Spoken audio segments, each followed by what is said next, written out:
گناہوں میں سے 14ویں نمبر کا بڑا گناہ اللہ کی ذات پر یا رسول اللہ صلی اللہ علیہ وسلم کی ذات پر جھوٹ بولنا یا جھوٹ باندھنا، اللہ کے نبی پر یا اللہ کی ذات پر جھوٹ بولنا۔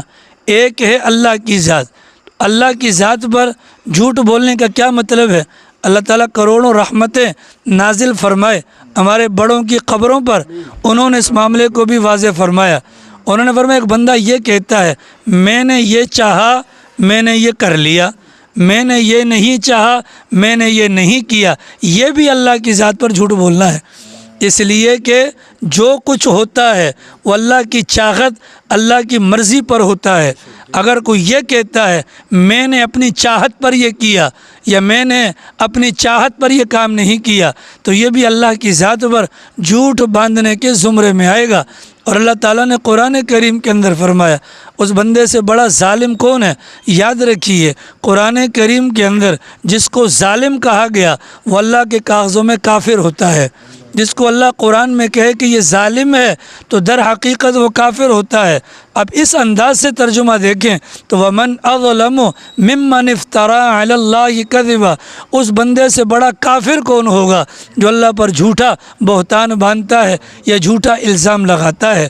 چنانچہ اللہ پر جھوٹ باندھنے میں یہ بھی داخل ہے کہ اللہ نے ایک حکم نہیں دیا اور وہ کہتا ہے قرآن میں موجود ہے، حالانکہ قرآن کریم کے اندر موجود نہیں ہے، یا وہ کہتا ہے اللہ نے یوں کہا اور اشارہ کرتا ہے یا مقصد اس کا حدیث قدسی ہوتا ہے۔ میں نے آپ کو جمعہ میں آج بتلایا رسول اکرم صلی اللہ علیہ وسلم ان روایات کو جو براہ راست اللہ تعالیٰ کی جانب سے آئیں ان کے متعلق، یعنی ایک تو یہ قرآن ہے نا، یہ قرآن کا حصہ بن گیا، اس کو تلاوت کرنے والی وحی کہا جاتا ہے، اور کچھ فرامین پیغمبر نے اللہ تعالیٰ کے یوں بیان فرمائے کہ اللہ نے فرمایا، جب یوں کہ اللہ نے فرمایا اور وہ قرآن کا حصہ نہیں ہے ان کو حدیث قدسی کہا جاتا ہے۔ تو اللہ کی طرف جو بات منسوب کی جائے گی یا تو قرآن میں ہونی چاہیے یا پھر حدیث قدسی میں ہونی چاہیے۔ اگر قرآن میں وہ بات نہیں، حدیث قدسی میں وہ بات نہیں، اور وہ بندہ یہ کہتا ہے کہ اللہ نے یہ کہا، اس صورت میں وہ بندہ اللہ پر جھوٹ باندھنے والا ہوگا۔ اللہ تعالیٰ پر جھوٹ باندھنا یا اللہ تعالیٰ کی طرف جھوٹی بات کی نسبت کرنا یہ گناہ کبیرہ ہے، اور 14ویں نمبر کا یہ بڑا گناہ کبیرہ ہے۔ اسی طریقے سے رسول اللہ صلی اللہ علیہ وسلم کے طرف جھوٹی بات کی نسبت کرنا، میں نے جمعے میں بھی آپ کو بتلایا تھا۔ دیکھیے سب سے بہترین بات، سب سے اچھی بات، سب سے زیادہ خیر کی بات رسول اللہ صلی اللہ علیہ وسلم کی ہے۔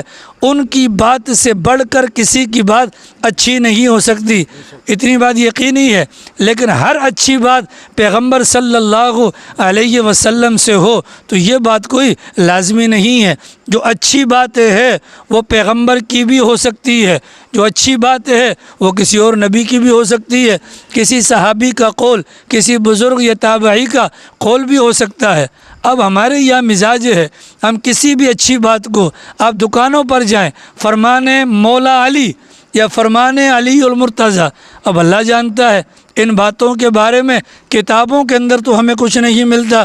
کئی مواقع پر اب مثال کے طور پر نیا چاند نظر آتا ہے کہ سرکار نے فرمایا کہ جو نئے چاند دیکھنے کی، جو بندہ نئے چاند کی اطلاع 20 بندوں کو دے گا تو پھر اس پر جنت واجب ہو جائے گی۔ ٹھیک ہے، ابھی اللہ کے نبی نے نہیں کہا، چنانچہ پیغمبر نے فرمایا جو بندہ مجھ پر جان بوجھ کر جھوٹ باندھے تو وہ اپنا ٹھکانہ جہنم میں بنا لے۔ اس لیے سرکار نے فرمایا میرا معاملہ تمہارے جیسے عام بندوں کے معاملات کی طرح نہیں ہے۔